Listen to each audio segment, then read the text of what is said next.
Hi guys, welcome to my channel. आज थोड़ा हम निफ्टी आईटी की एनालिसिस करेंगे। निफ्टी आईटी में हम देखेंगे कि एक ऐसा एरिया जहाँ से प्राइस बार बार रिजेक्ट हो रही थी और सेलर ने बार बार ट्राई किया इस लेवल से प्राइस को फॉल कराने का, क्योंकि एक बहुत अच्छी रैली आ चुकी थी। अब देखोगे, कर्सर पे ध्यान देना आप सिर्फ।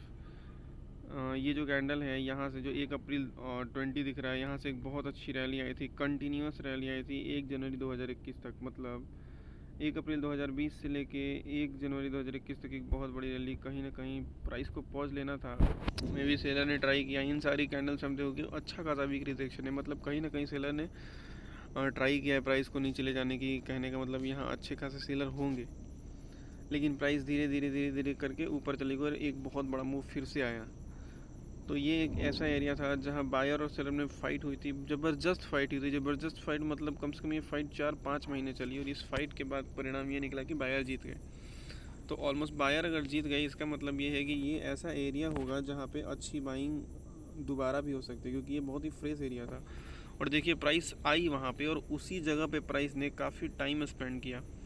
ऑलमोस्ट प्राइस एक साल से भी ज़्यादा रेंज बाउंड हो गई उस एरिया के। रीज़न क्या था कि देखिए, ऊपर से सेलिंग थी, अच्छी खासी सेलिंग थी, प्राइस पैटर्न बना के प्राइस नीचे आ रही थी। और नीचे एक ऐसा एरिया, रीज़न बताया क्यों वो स्ट्रॉन्ग एरिया था, क्योंकि ये पिछले 4 महीनों से सेलर ट्राई करे थे फॉल कराने की, लेकिन बायर जीत गए। इसका मतलब क्या था कि सेलर के स्टॉप लॉस कटे होंगे और वो भी बाइंग साइड में चले गए होंगे। तो रीज़न यही होगा कि बाइंग साइड में चले गए होंगे तो प्राइस ऊपर चले गई। वैसे फिर से वहाँ से सेलिंग जब आई थी, बिल्कुल टॉप से जब सेलिंग आई थी, ये भी स्ट्रॉन्ग सेलिंग है और ये यहाँ पे स्ट्रॉन्ग बाइंग है। तो लॉजिकली ये सोचिए कि अगर सेलिंग भी स्ट्रॉन्ग है, बाइंग भी स्ट्रॉन्ग है, कहने का मतलब ये है कि यहाँ पे प्राइस क्या हो गई, रेंज बाउंड हो गई। यहाँ प्राइस रेंज बाउंड हो गई। जब इस रेंज को प्राइस ने निकाला, आप देखोगे निफ्टी के ऑलमोस्ट सारे स्टॉक्स में रॉकेट की तरह मोमेंटम हुआ होगा। हम बात करेंगे एक एक स्टॉक के बारे में धीरे धीरे। तो मैं सबसे पहले ये देखिए आप, तो कहने का मतलब ये है कि Nifty IT is very bullish, simple सी बात है। तो निफ्टी आईटी का मेरा टारगेट फ़िलहाल ऑलमोस्ट 4000, सॉरी 4000 नहीं, 40,000 जा सकता है, ईजिली जा सकता है, नो डाउट। 40,000 का लेवल निफ्टी आईटी आराम से टच कर सकता है। मतलब आप समझ सकते हो कि एक बहुत अच्छा बुलिश मोमेंटम मिलने वाला है निफ्टी को भी, क्योंकि निफ्टी आईटी बुलिश है और निफ्टी आईटी के स्टॉक्स आपको 2024 में अच्छे रिटर्न्स देने वाले हैं। और सबसे इम्पॉर्टेंट बात है कि सबसे अच्छा रिटर्न आपको जो देने वाला है उसके बारे में बात करते हैं, जो है विप्रो। सबसे अच्छा रिटर्न देने वाला आपको कौन सा है, विप्रो। अब चलिए विप्रो की बात करते हैं। विप्रो का ये मंथली कैंडल है, ठीक है।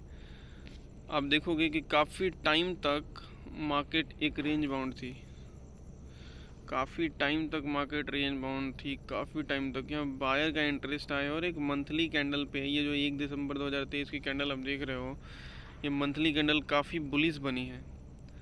प्राइस ने पॉज लिया है और मैं आपको बता दूँ कि इसके बाद की जो कैंडल, अभी तो कैंडल क्लोज नहीं हुई है, मंथली कैंडल कैसी क्लोज होगी पता नहीं, बट हम इससे लोअर टाइम फ्रेम पे देखते हैं कि प्राइस का मोमेंटम कैसा रहा है। वीकली कैंडल को देखते हैं। आप वीकली कैंडल को देखोगे तो आप देखोगे कि ये बहुत इंपॉर्टेंट लेवल था प्राइस के लिए, ये बहुत ही इंपॉर्टेंट लेवल था प्राइस के लिए, क्योंकि प्राइस यहाँ से बार बार रिजेक्शन ले रही थी। एक बार यहाँ से रिजेक्ट हुई थी, फिर वापस से यहाँ से रिजेक्ट हुई थी, लेकिन उसके बाद प्राइस में मोमेंटम देखोगे आप तो एक बहुत ही अच्छी मोमेंटम में प्राइस ऊपर जा रही है। नेक्स्ट रेजिस्टेंस प्राइस के लिए 483 का लेवल था, जो ऑलरेडी टेस्टेड हो चुका है एक बार। पिछले वीक ही प्राइस ऑलरेडी एक बार नीचे आ चुके हैं और इस वीक प्राइस ने नीचे से अच्छा सा रिएक्शन दिया, ऑलमोस्ट 50% ज़्यादा कैंडल को कवर कर लिया है। मे भी हो सकता है एक वीक कंसोलिडेशन हो या आने वाले अगले वीक में ही विप्रो अच्छा मूवमेंट दे जाए, लेकिन विप्रो आपको बहुत अच्छा पैसा देने वाले हैं। रियली आप बिलीव करो, विप्रो कम से कम नहीं तो एक तो टारगेट इसका आप रखिए 545 और दूसरा टारगेट आप लेके चलो 600 का, जो बहुत ही ईजिली अचीवेबल है, बहुत ही ईजिली, और रुकेगा ही नहीं कहीं विप्रो। क्योंकि बहुत लंबा कंसोलिडेशन हुआ है। आप देखोगे तो ऑलमोस्ट 6 जून 2022 से लेके 25 सितंबर 2023 तक, 6 जून 2025 मतलब ऑलमोस्ट 1.5 ईयर का कंसोलिडेशन हुआ है। और आपको वॉल्यूम भी देखने को मिलने लगे हैं विप्रो में, तो आप सोच लो क्या होगा। तो विप्रो एक बहुत अच्छी चॉइस है और जो बहुत ही अच्छा मूव करेगी विप्रो। आप खुद देख लेना, आप खुद ऑब्जर्व करोगे, विप्रो बहुत अच्छा मूव करने वाली है। तो ये थी विप्रो। और अगर आप डे कैंडल की बात करोगे तो आप डे कैंडल भी देखो, प्राइस पैटर्न कितने अच्छे अच्छे बन रहे हैं, प्राइस पैटर्न कितने अच्छे बन रहे हैं, वॉल्यूम कितनी अच्छी आ रही है, रेजिस्टेंस लेवल्स ब्रेक हो रहे हैं। आप हमेशा याद रखना, जब भी रेजिस्टेंस लेवल्स ब्रेक होते हैं ना और नए रेजिस्टेंस आते हैं तो वो प्राइस को टेस्ट करते हैं और एक बार वापस से वही सपोर्ट पे जाके फिर से बाइंग करने की अपॉर्चुनिटी देते हैं। मैं आपको अगर कुछ दिखाता हूँ या आप खुद समझ जाओगे। आप देखो, प्राइस यहाँ से ऊपर गई, एक रेजिस्टेंस लेवल था, प्राइस यहाँ से नीचे आई, एकुमुलेशन देख रहे हैं आप, ये डे कैंडल है, प्राइस का एकुमुलेशन देखो। प्राइस जब भी फॉल होती है बहुत फास्ट फॉल होती है। अगर कोई सेलिंग करेगा तो बहुत तेज़ सेलिंग करता है, और इससे प्राइस को नीचे आना होता तो ये इतना टाइम तक वेट नहीं करती और तुरंत रिवर्स कैंडल बनाए, और एक बहुत ही अच्छी कैंडल, हेल्दी कैंडल।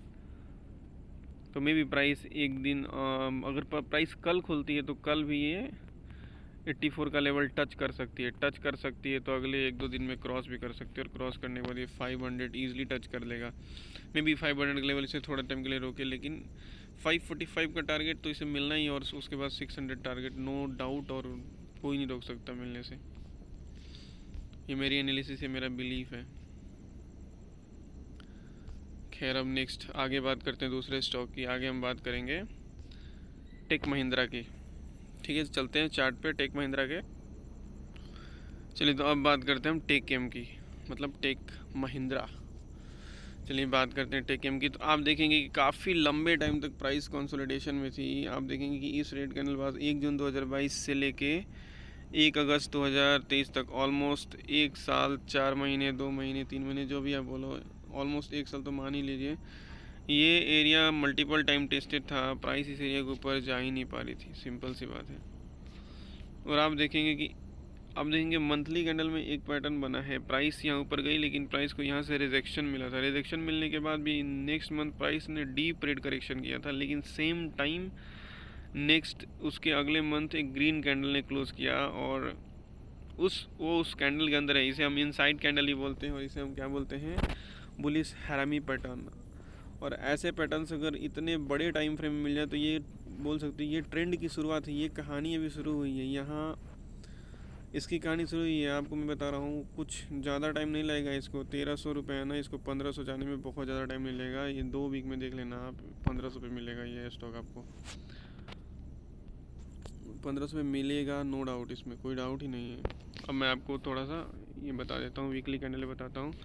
अगर आप वीकली कैंडल को आप अगर ऑब्जर्व करोगे तो वीकली कैंडल को ये देखोगे कि एक लंबा कंसोलिडेशन चला, और कंसोलिडेशन के बाद प्राइस ऊपर जाने लगी, और प्राइस ने कभी अपने वीकली के लो को कभी ब्रेक किया ही नहीं। और एक चीज़ और ऐड करना चाहूँगा कि जब प्राइस यहाँ से निकली थी, आप देखो लॉजिकली, जब प्राइस यहाँ से ऊपर जा रही थी, जब प्राइस इस एरिया से ऊपर जा रही थी, प्राइस पैटर्न बना के जा रही थी, यहाँ से अचानक से सेलिंग आ गई। यहाँ के जो बायर्स थे जो 1070 बायर्स बैठे, उन्होंने प्राइस को होल्ड किया, होल्ड करके प्राइस को फिर से ऊपर पहुँचा दिया, मतलब इसके ऊपर क्लोजिंग दे दी। तो कहीं ना कहीं ये जो एरिया था वो एरिया अच्छे बायर्स का था।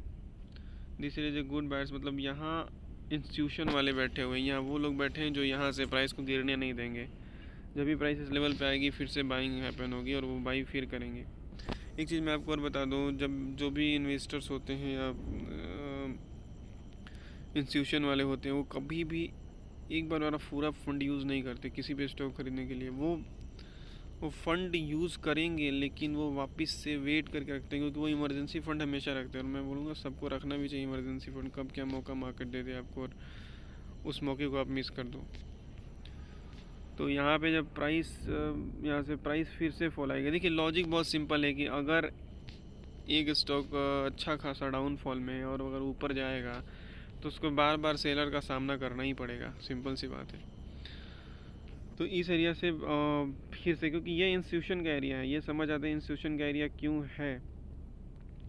क्योंकि इन्होंने एक बहुत अच्छी क्लोजिंग दी है। कहीं ना कहीं ये एरिया उस और ये क्लोजिंग और ये जो आपको सेलिंग दिख रही है, कर्सर सेलिंग दिख रही है 2 वीक की कैंडल का, इसके ऊपर क्लोज किया है, मतलब कहीं ना कहीं इस बाइंग की शुरुआत इस कैंडल से हुई है। तो ये कहीं ना कहीं ये बहुत ही स्ट्रॉन्ग बाइंग एरिया है। अगर इसके नीचे प्राइस आती है तो मैं भी पता नहीं इसका क्या होता है, ये ब्रेकआउट फेल हो जाता और एक बहुत बड़ा डाउनसाइड का मूवमेंट मिल सकता था। यहाँ से प्राइस ने खुद को होल्ड किया, इसको होल्ड करने में 1 वीक 2 वीक 3 वीक लगे, ऑलमोस्ट मान लो 1 महीने तक होल्ड किया और उसके बाद प्राइस ने बहुत अच्छा रिटर्न वो दिया है, बहुत अच्छा मूवमेंट दिया है, ठीक है। और ये एरिया जो है, ये एरिया ऑलरेडी एक बार टेस्टेड है, यहाँ से सेलर ने फिर से ट्राई कर लिया है। 3 वीक से इस एरिया के ऊपर प्राइस जा नहीं पा रही है, आप देखोगे तो। और ये अगले वीक एक बहुत ही शानदार क्लोजिंग हुई है। तो इसका क्या मतलब है, Tech M is the best choice. Next week क्या, नेक्स्ट वीक आप देख लेना, नेक्स्ट वीक या मंडे से ही आप देख लेना टेक एम कितना बढ़िया मूवमेंट देगा आपको। बस कंडीशन ये होनी चाहिए, या तो ये फ्लैट खुले या गैप अप खुले। अब आते हैं डे कैंडल पे। डे कैंडल से बाद हम 15 मिनट्स कैंडल पे आते हैं, ठीक है। ये 2 स्टॉक्स मुझे काफ़ी अच्छे लग रहे हैं, काफ़ी अच्छे बोल सकते हो। अब देखिए, अगर ये प्राइस फ्लैट खुलती है, फ्लैट खुल के ऊपर निकलती है, तो सबसे बढ़िया ट्रेड इसमें मिलेगा कि प्राइस मान लीजिए यहीं कहीं खुले, वेट करे और निकल जाए, तो बहुत बढ़िया मूवमेंट मिलेगा। चलिए ठीक है। या तो मान लीजिए प्राइस गैप अप खुल गई, मान लीजिए बहुत बड़ा गैप अप खुल गया। अगर प्राइस गैप अप खुली तो कोई दिक्कत नहीं है। एक बार प्राइस में यहाँ से मान लीजिए गैप अप खुली तो सेलिंग के आने का वेट कीजिए। सेलिंग आई, फिर यहाँ कहीं एक्यूमुलेशन हुआ, फिर हम बाइंग करेंगे। क्योंकि जब मार्केट का मोमेंटम बाइंग साइड हो जाता है तो हर एक जो लेवल होता है ना,